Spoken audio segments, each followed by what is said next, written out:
तो आइए आज हम बात करेंगे गैसों के सामान्य गुणों के बारे में। गैसों की न तो कोई निश्चित आकृति होती है और न ही कोई निश्चित आयतन होता है।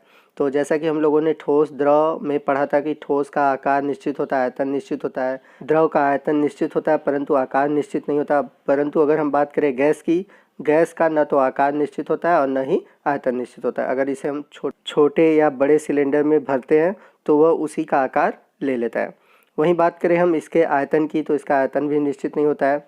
जैसे कि हम अगर इसे 1 मीटर क्यूब वाले कमरे में रख लें तो वहाँ पर ये क्या होगा, चारों तरफ फैल जाएगा। मतलब कि अगर इसे कोई और बड़े कमरे में रखा जाए तो वो उसका आयतन ले लेगा। तो कहने का मतलब है कि इसका न तो आकृति निश्चित होता है और न ही कोई आयतन निश्चित होता है। वही बात करें अगर हम इसके दूसरे पॉइंट की, तो दूसरा पॉइंट ये कहता है कि ठोस एवं द्रव की तुलना में गैसों का जो घनत्व होता है वो निम्न होता है। यानी कि जो गैस है वो ठोस और द्रव की तुलना में हल्के होते हैं, इसलिए इनका घनत्व कम होता है। बात करें तीसरे पॉइंट की, तो सामान्य वायुमंडलीय दाब पर किसी गैस के द्रवणांक और क्वथनांक कमरे के ताप से कम होते हैं। तो इस पॉइंट का मतलब ये है कि जो भी गैसें होती हैं उनका जनरली जो द्रवणांक यानी कि मेल्टिंग पॉइंट और क्वथनांक यानी कि बॉइलिंग पॉइंट ये बहुत कम होते हैं। ये कम ताप पर ही क्या कर सकते हैं, गैस से द्रव और द्रव से गैस में बदल सकते हैं। चौथा पॉइंट ये कह रहा है कि गैसों की संपीड्यता बहुत अधिक होती है। तो जैसा कि मैंने पिछले पार्ट में आपको बताया था कि संपीड्यता का मतलब दबाना, तो गैस को हम आसानी से दबा सकते हैं, अर्थात ये बहुत संपीड्य होते हैं। जैसा कि आप देख रहे हैं फिगर में कि एक पिस्टन है और उसमें रबड़ का वाल्व लगा हुआ है और अंदर गैस भरी हुई है। तो पहले वाले में आप देख रहे हैं कि गैस ऊपर की ओर तक है, लेकिन हम इसको प्रेशर दबाकर यानी कि ऊपर से पिस्टन दबाकर इसे और दबा सकते हैं। यानी कि इसकी जो संपीड्यता होती है गैस की वो अधिक होती है, हम इनको आसानी से नीचे की ओर दबा सकते हैं। लेकिन ठोस के केस में हम लोगों ने पढ़ा था कि ठोस असंपीड्य होते हैं, मतलब कि उन्हें दबाया नहीं जा सकता। और वहीं बात करें द्रव की, तो द्रव की संपीड्यता कम होती है लेकिन गैस की संपीड्यता बहुत अधिक होती है। आई होप कि आपको समझ में आ गया होगा। पांचवा पॉइंट ये कह रहा है कि गर्म या ठंडा करने पर गैसों को क्रमशः प्रसारित या संकुचित किया जा सकता है। यदि हम गैस को गर्म करें तो वो फैलेगा, प्रसारित होगा, और यदि हम उसको ठंडा करेंगे तो वो क्या होगा, संकुचित होगा यानी कि कंप्रेस्ड होगा। तो पॉइंट ये कह रहा है कि जब भी हम किसी को गर्म करते हैं या ठंडा करते हैं तो गैसों में प्रसारण और संकुचन होता है, यानी कि फैलाव होता है या फिर सिकुड़ता है। वो डिपेंड करता है कि हम उसको गर्म कर रहे हैं या फिर ठंडा कर रहे हैं। अगला पॉइंट है गैसों का विसरण, यानी कि अगर हम बात करें इसके विसरण की, तो पीछे मैंने आपको बताया था विसरण क्या होता है। तो विसरण का मतलब होता है जब किसी द्रव्य के कण किसी दूसरे द्रव्य के कण में प्रवेश करते हैं।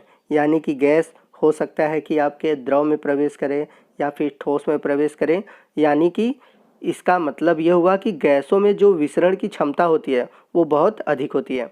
और यदि हम बात करें अलग अलग गैसों की, तो अलग अलग गैसों के घनत्व में अंतर होते हुए भी गैसों के परस्पर मिश्रित होने की स्वाभाविक प्रक्रिया को ही हम गैस का विसरण कहते हैं। तो अलग अलग गैस भी आपस में मिश्रित होते हैं, यानी कि एक दूसरे में चले जाते हैं, और यह प्रक्रिया होती है विसरण। अगला पॉइंट है गैसों का संघनन। तो आप पहले संघनन समझ लीजिए कि संघनन होता क्या है। तो जब हम किसी गैस रूप को द्रव रूप में परिवर्तित करते हैं तो यह प्रक्रिया कहलाती है संघनन। तो कोई भी गैस होती है, गैस जब बदल जाती है द्रव रूप में तो यह प्रक्रिया होती है संघनन। जैसे पानी है तो पानी का वाष्प होता है, जब इसे हम ठंडा करते हैं तो ठंडा करने पर वापस ये जल के रूप में प्राप्त हो जाता है, यही प्रक्रिया कहलाती है संघनन। जैसा कि आपने घरों में देखा होगा, जब पानी गर्म होता है तो उसकी वाष्प जो होती है ऊपर रखे हुए प्लेट के ऊपर चिपक जाती है, और जब ये ठंडा होती है तो द्रव रूप में वापस हमें मिल जाती है। तो यह पूरी घटना जो होती है, इस घटना को हम बोलते हैं संघनन। ऊपर अभी मैंने आपको विसरण पढ़ाया था, ये मैं उसके लिए एग्जाम्पल भी आपको बता देता हूँ। जैसा कि फिगर में आप देख सकते हैं एक जार है जिसमें कि दो गैसें हैं, हाइड्रोजन और ऑक्सीजन। ऊपर की ओर हाइड्रोजन है और नीचे की तरफ ऑक्सीजन, और ये एक ढक्कन के द्वारा एक दूसरे से रोके हुए हैं, ठीक है। लेकिन अगर जब हम ढक्कन को हटा दें तो ये दोनों गैसें आपस में क्या हो जाते हैं, मिश्रित रूप से मिल जाते हैं, और यही घटना कहलाती है विसरण। तो मैंने आपको बताया था कि द्रव्य का किसी और द्रव्य में प्रवेश करना ही कहलाता है विसरण। तो यहाँ पर याद रखिएगा, द्रव्य का द्रव्य में, द्रव्य का मतलब ठोस भी हो सकता है, द्रव भी हो सकता है, गैस भी हो सकता है। ये नहीं कि आपके दिमाग में द्रव चल रहा हो, लिक्विड चल रहा हो। द्रव्य का मतलब मैटर होता है, यानी कि ठोस, द्रव या फिर गैस। आइए नेक्स्ट हम बात करते हैं क्रांतिक ताप की। तो जिस निश्चित ताप से अधिक ताप पर गैस को संघनित नहीं किया जा सकता, यानी कि हम गैस को द्रव में नहीं बदल सकते, चाहे उस पर कितना ही ताप और दाब लगा दिया जाए, चाहे कितना ही ताप और दाब बढ़ा दिया जाए। तो इस ताप को ही हम गैस का क्रांतिक ताप कहते हैं। क्रांतिक ताप का मान हर गैसों के लिए अलग अलग होता है। जैसे अगर हम बात करें अमोनिया के लिए तो इसके लिए होता है 132 डिग्री सेंटीग्रेड, ऑक्सीजन के लिए होता है -119 डिग्री सेंटीग्रेड और वहीं कार्बन डाइऑक्साइड के लिए होता है 31.2 डिग्री सेंटीग्रेड। आइए चलते हैं अपने अगले टॉपिक की ओर और हमारा अगला टॉपिक है गैस का दाब यानी कि प्रेशर ऑफ गैस। तो बर्तन की दीवारों के प्रति इकाई क्षेत्रफल पर गैस के कणों द्वारा आरोपित बल ही गैस का दाब कहलाता है। यानी कि कोई गैस है और किसी बर्तन में भरा हुआ है, तो जो गैस है जो प्रति इकाई क्षेत्रफल यानी कि बर्तन के सभी भाग में जितना प्रेशर डालती है, जितना बल आरोपित करती है, वही बल कहलाता है गैस का दाब।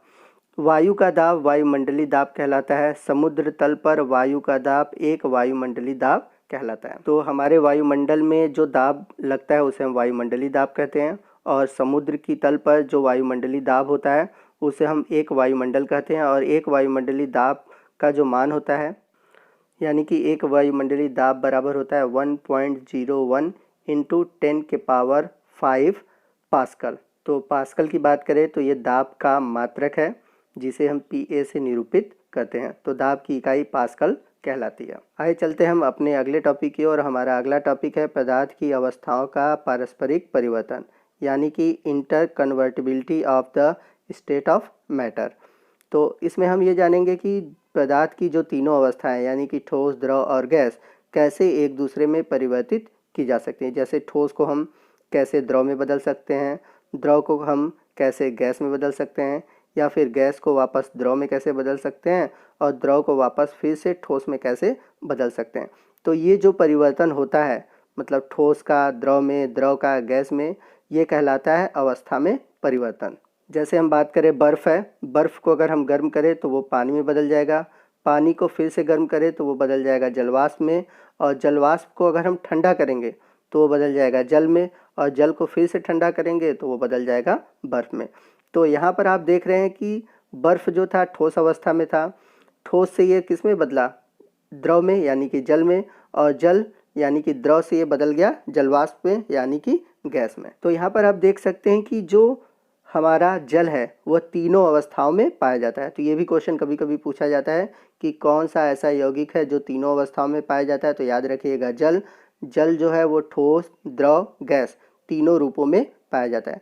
ठोस रूप में यह बर्फ़ के रूप में होता है, द्रव रूप में यह पानी के रूप में होता है यानी कि जल के रूप में होता है, और गैस के रूप में यह जलवाष्प के रूप में रहता है। तो ये चलते हैं कुछ ऐसे हेडिंग की ओर जो पीछे बार बार आए हैं और आपको बहुत ही कन्फ्यूज़न हुआ है, और मैंने बताया कि मैं आपको वीडियो में आगे बताऊंगा। तो सबसे पहला है द्रवणांक, जिसे बोलते हैं इंग्लिश में मेल्टिंग पॉइंट। तो वह निश्चित ताप जिस पर कोई ठोस पदार्थ द्रव अवस्था में परिवर्तित हो जाता है उसे हम कहते हैं ठोस पदार्थ का द्रवणांक।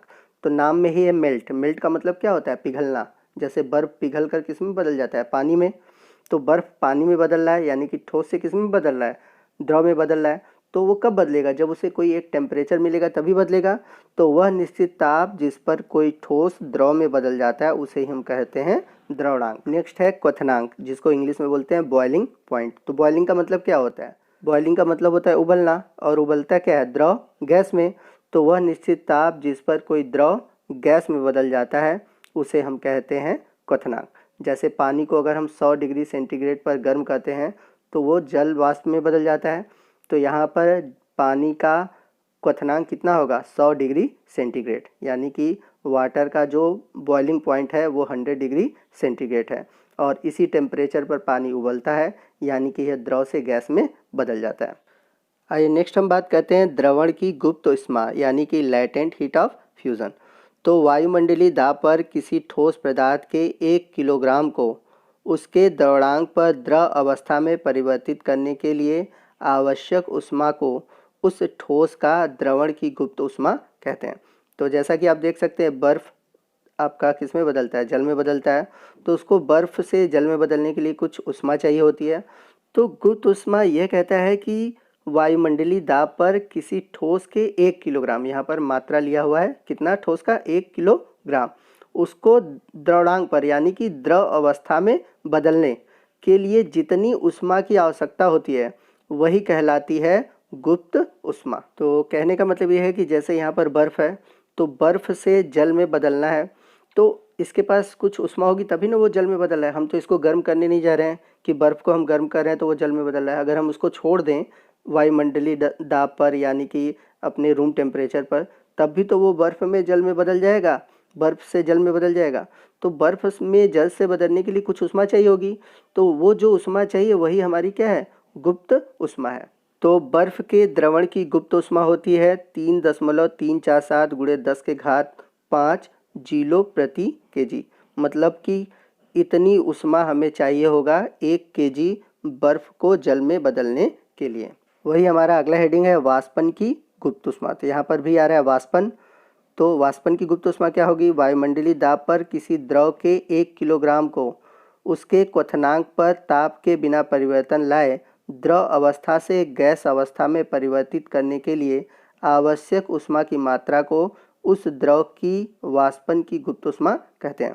जैसे कि हमारा जल है तो ये द्रव रूप में है, अब इसे हमें जलवाष्प में बदलना है। तो जलवाष्प में बदलने के लिए हमें कुछ ऊष्मा चाहिए होगी, लेकिन यहाँ पर हम ताप में कोई परिवर्तन नहीं कर रहे हैं। यदि हम बात करें एग्जाम्पल की तो जल के वाष्प की गुप्त ऊष्मा होगी 22.59 गुणे 10 के घात 5 जूल प्रति केजी। तो यहाँ पर आप देख सकते हैं कि जल से वाष्प में बदलने के लिए हमें इतनी ऊष्मा की आवश्यकता पड़ेगी। चलते हैं अगले टॉपिक की ओर, और अगला टॉपिक है संघनन या उसे बोलते हैं हम द्रवीकरण, इंग्लिश में बोलते हैं कंडेंसेशन। तो वह प्रक्रिया जिसमें कोई पदार्थ गैस की अवस्था से द्रव अवस्था में परिवर्तित हो जाता है संघनन या द्रवीकरण कहलाता है। तो फर्स्ट पार्ट में मैंने इसके बारे में बता रखा है, तो आप उस पार्ट को देख लीजिए। अगला हेडिंग है द्रव का हिमांक यानी कि फ्रीजिंग पॉइंट। तो वह ताप जिस पर कोई पदार्थ द्रव की अवस्था से ठोस की अवस्था में परिवर्तित हो जाता है द्रव का हिमांक कहलाता है, और यह प्रक्रिया कहलाती है द्रव का जमना। जैसे कि पानी है, द्रव रूप में है, अगर हम इसे 0 डिग्री सेंटीग्रेड पर ठंडा करें तो ये बर्फ़ में बदल जाएगा। तो यहाँ पर 0 डिग्री सेंटीग्रेड जो है ये है फ्रीजिंग पॉइंट यानी कि हिमांक। तो जल का हिमांक अगर कोई पूछे तो आप क्या बताएंगे, 0 डिग्री सेंटीग्रेड। क्यों? क्योंकि इस ताप पर जो जल है यानी कि द्रव रूप से किस अवस्था में बदल जा रहा है, ठोस अवस्था में बदल जा रहा है। तो वह ताप जिस पर कोई द्रव ठोस अवस्था में बदल जाता है उसे कहते हैं हम हिमांक। जल का हिमांक होता है 0 डिग्री सेंटीग्रेड। आइए अब हम चलते हैं वीडियो के अपने लास्ट टॉपिक की ओर। जैसा कि फर्स्ट पार्ट में मैंने बताया था पदार्थ के 5 अवस्थाएं होती हैं, जिसमें से मैंने 3 अवस्थाओं के बारे में डिटेल से बता दिया। तो आइए हम पदार्थ की चौथी और पांचवी अवस्था के बारे में जानें। तो पदार्थ की चौथी अवस्था है प्लाज्मा अवस्था। तो प्लाज्मा अवस्था होती क्या है? प्लाज्मा अवस्था में पदार्थ अत्यधिक आयनीकृत गैस के रूप में रहता है और इसमें पदार्थ के कण अति ऊर्जावान यानी कि सुपर एनर्जेटिक और अति उत्तेजित यानी कि सुपर एक्साइटेड स्टेट में रहते हैं। तो याद रखिएगा कि प्लाज्मा की अवस्था में आयनीकृत गैसें होती हैं जो कि बहुत ही उत्तेजित और बहुत अधिक ऊर्जावान होती हैं। पदार्थ की प्लाज्मा अवस्था का उपयोग प्रदीप्ति, ट्यूबलाइट और नियॉन संकेत वाले बल्ब के निर्माण में किया जाता है। तो जो प्लाज्मा अवस्था होती है इसका यूज़ करते हैं प्रतिदीप्ति ट्यूबलाइट में और नियॉन संकेतक के रूप में। तो जो प्रतिदीप्ति ट्यूबलाइट होती है उसमें हीलियम या कुछ अन्य गैसें भरी होती हैं। गैसें से होकर विद्युत धारा प्रवाहित होने पर विशिष्ट रंगयुक्त उद्दीप्ति यानी कि ग्लो उत्पन्न होती है और इसी को हम बोलते हैं प्लाज्मा। तो जो ट्यूबलाइट्स होती है उसमें जो कलर यानी कि जो प्रकाश उत्पन्न हो रहा है वही हमारी क्या है, प्लाज्मा है। उच्च ताप के कारण सूर्य और तारों में भी प्लाज्मा की उत्पत्ति होती है। प्लाज्मा की उपस्थिति के कारण ही ये हमें चमकीले दिखाई देते हैं। तो सूर्य और तारों का जो चमकीला रूप होता है वो किसके कारण होता है, प्लाज्मा के कारण होता है। तो ये थी पदार्थ की चौथी अवस्था जिसे हम प्लाज्मा कहते हैं। चलिए अब हम बात करते हैं पदार्थ की पांचवी अवस्था जिसे हम बोलते हैं बोस आइंस्टाइन कंडेंसेट। तो सन 1920 में भारत के सुप्रसिद्ध भौतिक वैज्ञानिक सत्येंद्र नाथ बोस ने अपने सांख्यिकी गणनाओं के आधार पर पदार्थ की पांचवी अवस्था यानी कि 5th स्टेज की अवधारणा प्रस्तुत की। विश्व विख्यात वैज्ञानिक आइंस्टाइन ने भी पदार्थ की इस अवस्था की संभावना का पुनर्नुमान लगाया। बाद में अमेरिका के 3 वैज्ञानिकों की एक टीम ने पदार्थ की इस अवस्था को प्राप्त करने में सफलता पाई। तो सन 1920 में भारत के जो वैज्ञानिक थे सत्येंद्र नाथ बोस, और विश्वविख्यात वैज्ञानिक आइंस्टीन, जिनका नाम आप लोगों ने भी सुना होगा, इन लोगों ने पूर्वानुमान लगाया कि कोई और पदार्थ की 5वीं अवस्था पाई जाती है। और बाद में अमेरिका के 3 वैज्ञानिकों ने और उनकी टीम ने पदार्थ की 5वीं अवस्था को सफलतापूर्वक प्राप्त किया। और इन लोगों ने अति निम्न घनत्व यानी कि वायु के घनत्व का 10⁻⁻5 भाग वाली गैस को अति शीतलित यानी कि सुपर कूल्ड, मतलब उसे बहुत ठंडा करके लगभग 2 × 10⁻⁷ केल्विन ताप पर इस अवस्था को प्राप्त किया। और इस अवस्था को बोस आइंस्टाइन कंडेंसेट यानी कि शॉर्ट में इसे BEC कहते हैं। आई होप आपको पता चल गया होगा कि ये नाम क्यों रखा गया, क्योंकि भारतीय वैज्ञानिक बोस और विश्वविख्यात आइंस्टाइन के नाम से, और इसे प्राप्त करने के लिए इसे ठंडा किया गया, इसलिए इसे कंडेंसेट कहते हैं। तो आई होप आपको वीडियो समझ में आया होगा। वीडियो अच्छा लगा तो वीडियो को जरूर लाइक कीजिएगा। कोई भी डाउट हो आप हमसे कमेंट करके पूछ सकते हैं। यदि आप हमारे चैनल पर नए हैं और अभी तक आपने हमारे चैनल को सब्सक्राइब नहीं किया है तो प्लीज़ हमारे चैनल को सब्सक्राइब कीजिए और बगल में जो बेल आइकन है इसको प्रेस कीजिए, ताकि जब भी मैं इस तरह की वीडियो अपलोड करूँ उसका नोटिफिकेशन आपको मिलता रहे। तो आज के वीडियो में बस इतना ही। मिलते हैं अगले वीडियो में, तब तक के लिए जय हिंद।